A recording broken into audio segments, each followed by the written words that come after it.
بسم اللہ الرحمن الرحیم اعوذ باللہ من الشیطان الرجیم بسم اللہ الرحمن الرحیم والذی بعث فی الامین رسولا منہم یتلو علیہم آیاتہ ویزکیہم ویعلمہم الکتاب۔ بسم اللہ تبارک و تعالیٰ اپنے ناریب کتاب میں ارشاد فرماتا ہے کہ بے شک ہم نے تم پر اپنے حبیب کو ہدایت کرنے والا بنا کر بھیجا اور قرآن و حکمت کی تعلیم دینے والا بنا کر بھیجا۔ ناظرین محترم، ہماری آج کی گفتگو سے اس سلسلے کا آغاز ہو رہا ہے جس میں ہم چہاردہ معصومین علیہ السلام کی سیرت طیبہ کا مطالعہ کریں۔ ناظرین محترم، اگر کوئی شخص اپنے آپ کو مومن کہتا ہے، مولا کا شیعہ کہتا ہے، امام کا ماننے والا کہتا ہے، امام کا پیروکار کہتا ہے، تو انہیں ضرور اس چیز کے بارے میں آگاہی ہونی چاہیے۔ اگر اسے اس چیز کے بارے نامور کے بارے میں آگاہی نہیں تو وہ قطعاً امام کا شیعہ نہیں۔ اب کچھ کم فہموں کے علم میں ہے کہ امام آئے، زندگی گزاری اور چلے گئے، کہ امام کی زندگی اتنی ہی بے مقصد اور بے مصرف تھی کہ امام آئے، اپنی زندگی گزاری اور چل گئے۔ نہ، امام نے ہر امام جس کو جتنا وقت درکار ہوا، ناظرین محترم، اس امام نے، اس معصوم نے اس وقت میں ہر اپنے عمل کے مطابق طرز تبلیغ اختیار کیا۔ قطعاً اگر آپ یہ کہیں کہ امام آئے، زندگی گزاری اور چلے گئے، بالکل اس طرح نہیں۔ اسی طرح ناظرین محترم، اسی چیز کو اجاگر کرتے ہوئے ہم آج کی گفتگو کا آغاز آج اس سلسلے سے شروع کریں گے کہ ہمارے پروگرام ایک شروع کریں گے جس کا مقصد، جس کا عنوان چہاردہ معصومین علیہ السلام، سیرت طیبہ معصومین علیہ السلام۔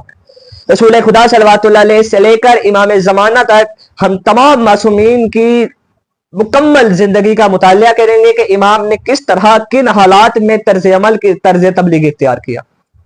ہر امام کو جتنا وقت درکار ہوا، انہوں نے اس کے مطابق اس وقت کے اندر طرز تبلیغ اختیار کیا اور لوگوں کو ہدایت کی طرف لائے۔ کیا امام اس دنیا میں اپنی زندگی کے چند سال گزارنے آئے تھے؟ اور ہرگز نہیں۔ ناظرین محترم، یہ سوچنا کہ امام آئے، زندگی کے چند سال گزارے اور چلے گئے، یہ کہتا ہے ہر شخص کو، ہر مومن کو، ہر مسلمان کو اس کے بارے میں علم ہونا چاہیے کہ امام نے اپنی زندگی میں اپنے مشکلات کے اتنے مشکل دور میں کس طرح سے طرز عمل، طرز تبلیغ اختیار کیا۔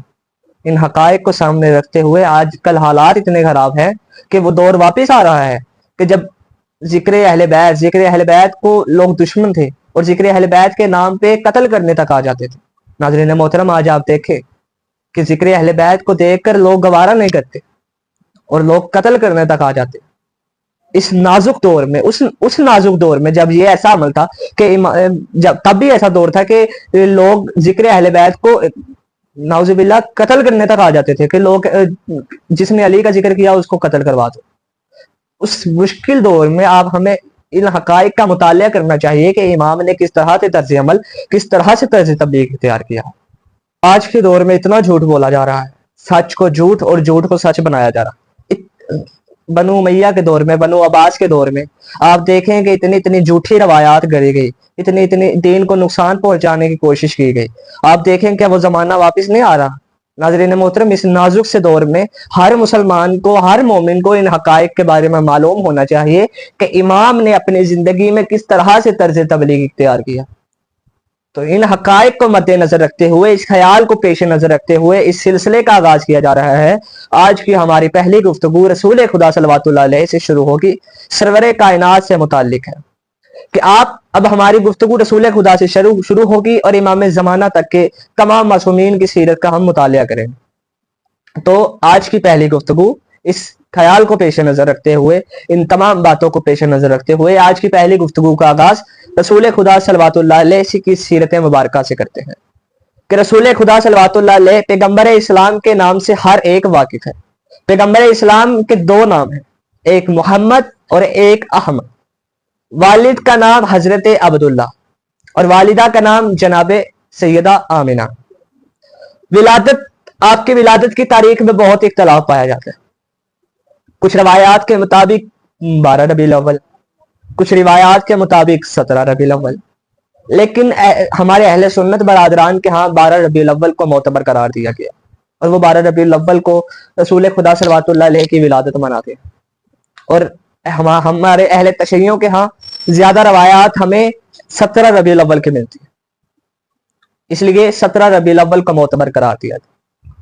تمام علماء شیعہ کے ہاں 17 ربیع الاول کو معتبر قرار دیا گیا۔ محترم اب اعلان نبوت رسول خدا صلی اللہ علیہ نے 40 سال کی عمر میں اعلان نبوت فرمایا۔ 27 رجب کی تاریخ تھی، 21 مارچ نوروز کا دن تھا، رسول خدا صلی اللہ علیہ پیغمبر اسلام نے اعلان نبوت فرمایا۔ 13 سال کی عمر، 13 سال مکہ مکرمہ میں مقیم رہے، اور 13 سال کے بعد جب عمر مبارک 53 ایئرز ہوئی تو رسول خدا صلی اللہ علیہ مکہ سے ہجرت کر کے ربیع الاول کے مہینے میں مدینے میں تشریف لائے اور مدینے میں زندگی گزاری۔